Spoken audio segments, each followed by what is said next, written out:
आज खुद सीखेंगे कि कैसे अपना हॉरोस्कोप देखा जाता है। आज मैं आपको बहुत ही सिंपल भाषा में समझाने की कोशिश करूंगी कि कैसे अपनी कुंडली आप खुद पढ़ सकते हैं। हाँ, आपको बेसिक जरूर समझ में आ जाएगा, लेकिन इसको एनालाइज करने के लिए डिटेल में मत जाइएगा, इवेंट्स में मत जाने की कोशिश मत करिएगा। पर हाँ, आप अपनी पर्सनैलिटी, बहुत सारी चीज़ें खुद समझ पाएंगे। आपको करना क्या है, किसी भी गूगल पे जाइए, लिखिए कि फ्री हॉरोस्कोप। आप वहाँ से कोई भी साइट से जाके अपना एक हॉरोस्कोप में डिटेल्स डालिए और आपके सामने एक कुंडली खुल के आ जाए। एस्ट्रोसेज एक बहुत अच्छी ऐप है जिसे मैं कहती हूँ। अदरवाइज ऐसी बहुत सी ऐप हैं आजकल जिससे आप अपनी फ्री हॉरोस्कोप निकाल सकते हैं। आपने अपनी हॉरोस्कोप निकाल ली तो आपके पास एक लगन कुंडली खुल के आ गई, जैसे ये खुल के आ रही है। यहाँ पे इसे हम D1 कहते हैं, यानी कि बर्थ चार्ट। इसमें आप देखेंगे 12 घर बने हुए। अब जो ये पहला घर है जहाँ पे एक नंबर 1 लिखा है, जहाँ पे एक राशि लिखी है, मैं आपको नंबर 1 जहाँ पे लिखा है वहीं से दिखा रही हूँ।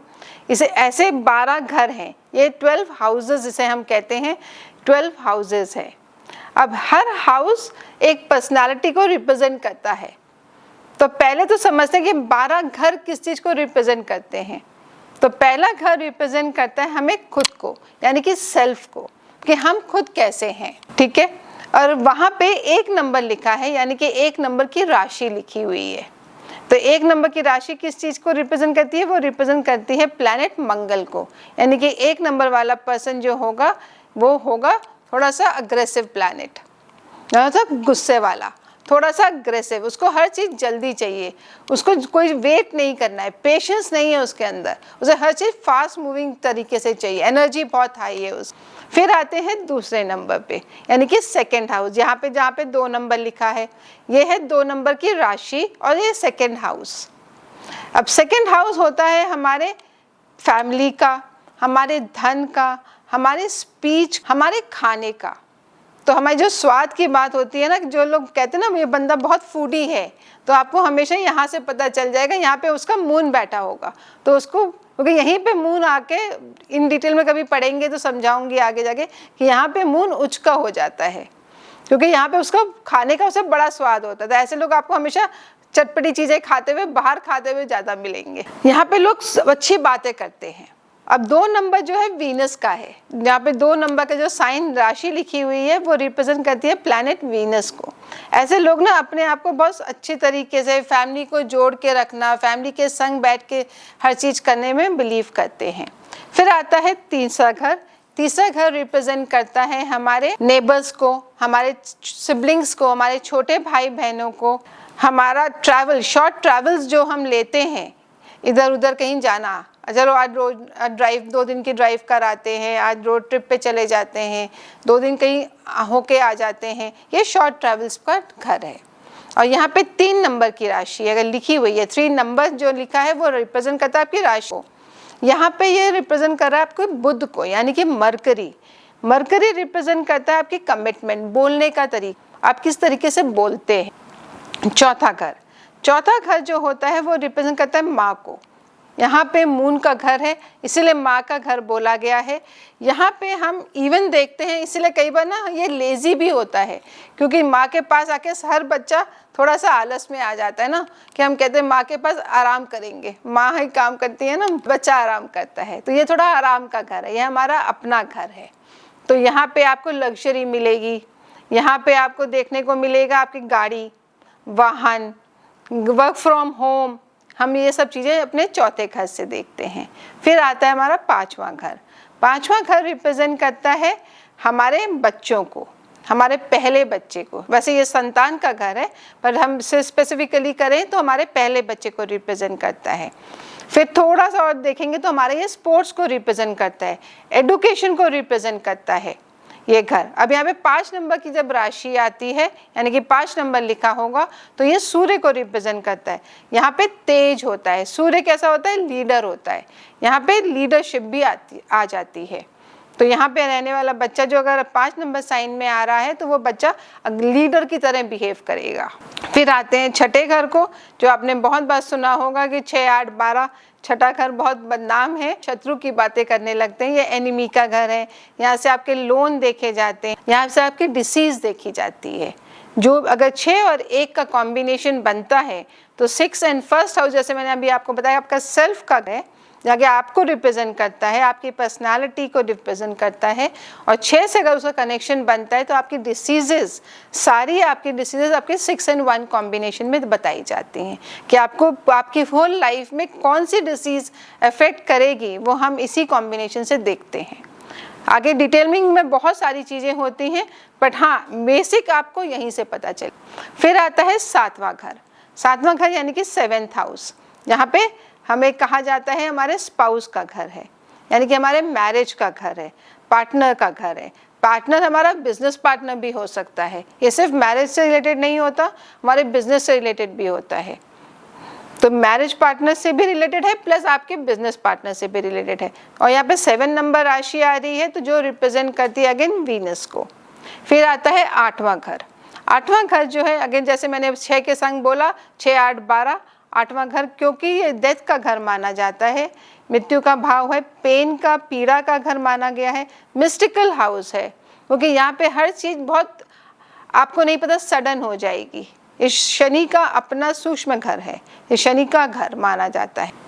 यहाँ पे चीज़ें अचानक से होती हैं, इनहेरिट प्रॉपर्टी आपको यहाँ से मिलती है, अर्न्ड मनी आपको यहाँ से मिलती है, क्योंकि जो आपने कुछ मेहनत नहीं की उसको पाने के लिए, ये उस चीज़ का घर है। यहाँ पे अगर मून बैठा हो, फॉर एग्जाम्पल किसी का मून अगर 8वें घर में बैठा हो, तो हम कहते हैं कि ऐसा प्राणी अगर जुआ खेलने जाए, उसको जुआ खेलने का बहुत शौक होगा, क्योंकि उसको अनअर्न्ड इनकम चाहिए, उसको मेहनत नहीं करनी, उसको लॉटरी में पैसा जीतना है, उसको लॉटरी खेलने का शौक है, उसको अचानक से पैसा चाहिए, बहुत सारा पैसा।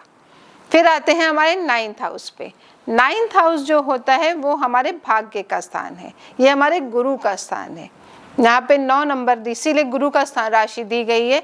यहाँ से हमारा लक फैक्टर भी देखा जाता है, ये हमारे पिता का भी स्थान होता है, इसीलिए पिता को गुरु का स्थान बोला गया है। अगर हम अपने पिता का जितना सेवा करते हैं, इसलिए कहते हैं ना, माता पिता की जितनी सेवा करिए उतना आपका भाग्य उदय होता है, जो आजकल हम अनफॉर्चुनेटली नहीं कर रहे हैं, बट करना चाहिए। आप देखेंगे हम रेमेडी ढूंढते हैं इधर उधर, पर यही हमारे लिए सबसे बड़ी रेमेडी है, क्योंकि 9th हाउस जो गुरु का स्थान है वहाँ पे पिता का स्थान दिया गया है। फिर आते हैं 10वें घर में जो हमारा कर्म स्थान है, जो हमारे शनि का स्थान होता है। ये शनि को इसीलिए कहते हैं कि मेहनत का घर है, वो डिसीजन का, डिसिप्लिन का घर जो है वो शनि का है। 10th हाउस, यहाँ पे जितनी भी आप मेहनत करेंगे, जो भी यहाँ पे बैठता है प्लैनेट, वो आपसे मेहनत कराएगा, जितनी मेहनत करते चले जाएंगे उतने आपको रिजल्ट मिलता चला जाएगा। फिर आते हैं 11th हाउस। 11th हाउस हमारे प्रॉफिट एंड गेन का घर स्थान है, हमारे बड़े भाई बहनों का स्थान है, हमारे फ्रेंड सर्कल, सोशल सर्कल का स्थान है। जो भी हम काम कर रहे हैं, हम जिस भी चीज़ में कर्म कर रहे हैं, वो हमें कितना दे के जाएगा, वो हमें प्रॉफिट देगा भी नहीं देगा, ये हमारे 10th का 11th का कनेक्शन बनाता है। इसीलिए दोनों स्थान शनि के घर बनाए गए हैं कि जो हम मेहनत कर रहे हैं उसका हमें कितना लाभ होगा, वो हमें 11th हाउस बताएगा।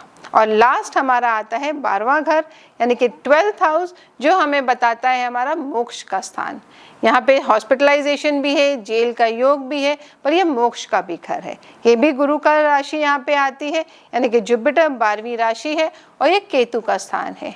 यहाँ पे हम देखते हैं कि केतु क्योंकि मोक्ष का कारक है, तो यहाँ पे हम जब हमें लगता है कि क्या ये हमारा आखिरी जीवन है, किसी का केतु अगर यहाँ आ रहा है, तो ये मैं नहीं कहूँगी कि ये उसका आखिरी जीवन है, पर हाँ ये बहुत सारे कॉम्बिनेशंस अगर 3 पैरामीटर्स मिलते हैं डिटेलिंग में अगर हम जब देखते हैं, तो ये बहुत बड़ा एक सिग्नल है कि ये आपके लिए हो सकता है कि आपके लिए आखिरी जीवन हो।